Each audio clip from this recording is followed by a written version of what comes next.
Do you know that there was a Job story before the Bible Job story? Why does the Bible story sound similar to the original Job story? The first Job story happened in Ur, that is currently southern Iraq, 1,000 years before the Job biblical story. The first Job story was a poem written to the god Marduk of a suffering man from the city of Ur.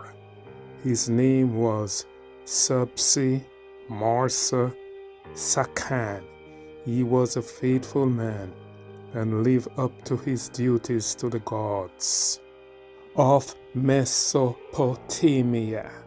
The poem was written on 4 tablets 1,000 years before the Job Bible story.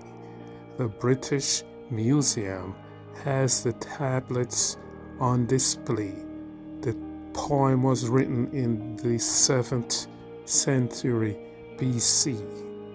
The poem was a Babylonial poem, and Babylon was part of Mesopotamia. They had a good record-keeping system that allowed historians to create a more accurate chronology of the reigns of rulers.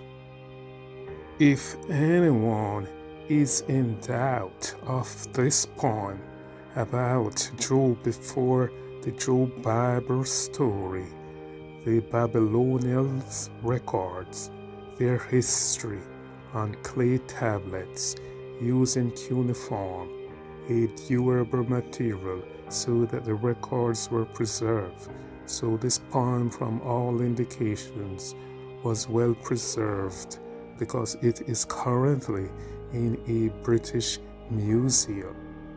The tablets were recovered in Nippur, list grown rations, when rations was given to Subsi Masra Sakan during Nazi Maruta's 4th year 1304 BC. Therefore, the Job in the Babylonial poem is Subsi Marsa Sakan. He is the first Job. He was a rich man of high rank when his fortune turned one day, just like how the Job in the biblical text, fortune turned for the worst when he was tempted by Satan.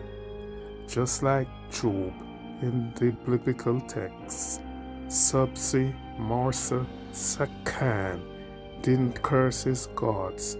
That included Marduk, the Mesopotamia high god. The poem is called I Will Praise the Lord of Wisdom, and it is also known as the Poem of the Righteous Sufferer in English. The poem is about a man who has been faithful to his gods, but is being punished for what he has no idea.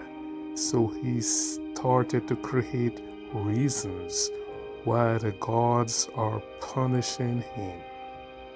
The Mesopotamia Job was a man who occupied high office, had slaves, had a family. He was believed to be a governor of a province, according to Babylonial records. In an injunction that is believed he signed to forbid harvesting reeds from a certain river canal, making Mesopotamia Job a real person that actually existed. In the poem, he stated that he was set upon by the king and 7 courtiers were against him and plotted to take away his property, and divided all his possessions among riff-raffs. His own people were savage and hostile towards him. He lost his health. His flesh started to rot. He wallowed in his own excrement. He slipped in and out of consciousness on his deathbed, and his family conducted his funeral while he was still alive. However, he didn't think that his God forsake him, because he was still praying to his God Marduk in all his tribulations. Besides, he was wondering if what he did right as a righteous man, his gods may have seen it as bad, and what he did bad, maybe the gods, however, thought it was right. He did not curse his god Marduk, just like how Job in the biblical text stayed faithful to God when Satan tempted him. The poem was considered one of the oldest work of the Odyssey that is part of a tradition in Mesopotamia society. During the reign of Nazi, Maruta's, Neo-Babylon and Neo-Assyrian periods. So why did the biblical text have a story similar to the Babylonial poem in its Bible? The story of Job. It's a classic tale of suffering and fate.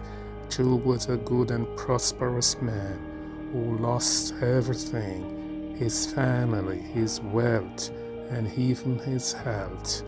Despite all this, he never stopped believing in God. And in the end, God did restore Job possession, his health, and his wealth, and grant him a new family. Likewise, in the Babylonial poem of the righteous sufferer, or the Babylonial Job, the god Marduk did restore the health and possession of the suffering man.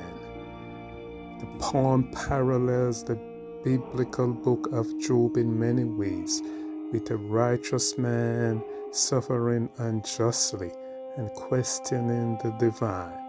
However, unlike the biblical account, Marduk's intervention is more direct and less ambiguous. The god explicitly restored the suffering man's health and wealth, emphasizing his power and benevolence. The restoration serves as a reaffirmation of the sufferer's faith in Marduk and highlights the god's ability to intervene in human affairs and alleviate suffering.